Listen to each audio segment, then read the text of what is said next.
My name is Antonio Sabatini, and with me today is my identical twin cousin, Eric.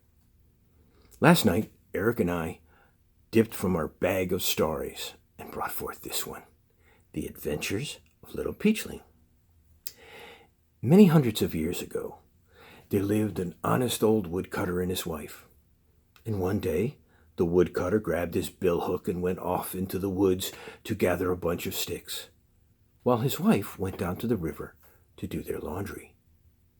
And when she got to the river, she noticed a peach floating towards her.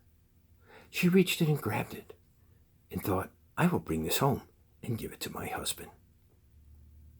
Later that night, she laid the peach in front of him, and just as she was inviting him to eat of it, it split in two, and out came a crying baby into the world. Well, the old couple decided to raise it as their own, and since it was born of a peach, they called it Momotaro, which means little peachling. Well, by degrees, little peachling grew brave and strong, and at last one day he said to his old foster parents, I am going to the ogre's island and carry off all the treasures they have hidden there. Pray then, make me some millet dumplings for my journey. So the old folks ground up the millet and made dumplings for him, and little Peachling, after taking an affectionate leave of them, cheerfully set out on his travels. As he was journeying on, he fell in with a monkey who gibbered at him. Hey, where you off to, little Peachling? I'm going to the ogre's island and carry off the treasure, answered little Peachling. What are you carrying there with you?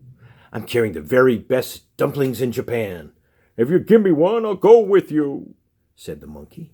So little Peachling gave one of the dumplings to the monkey, who received it and followed him. When he had gone a little further, he heard a pheasant calling, Hello, hello, hello! Where are you off to, Master Peachling? Little Peachling answered as before. The pheasant, having begged and obtained a millet dumpling, entered his service and followed him. A little while after this, they met a dog who cried, Bow, wow, wow! Whither away, Master Peachling? I'm going off to Ogre's Island to carry off their treasure. If you give me one of those nice millet dumplings of yours, I'll go with you, said the dog. With all my heart, said little Peachling. So he went on his way with the monkey, the pheasant, and the dog following him.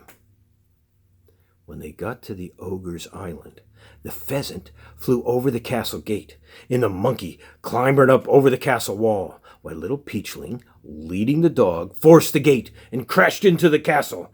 Then they did battle with the ogres and put them to flight, and took their king prisoner.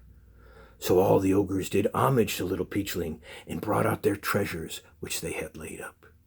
They were caps and coats that made the wearers invisible, jewels which govern the ebb and flow of the tide, coral, musk, emeralds, amber, tortoiseshell, besides the gold and the silver.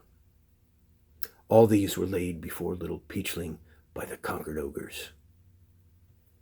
So little Peachling went home, laden with these riches, and maintained his foster parents in peace and plenty for the remainder of their days.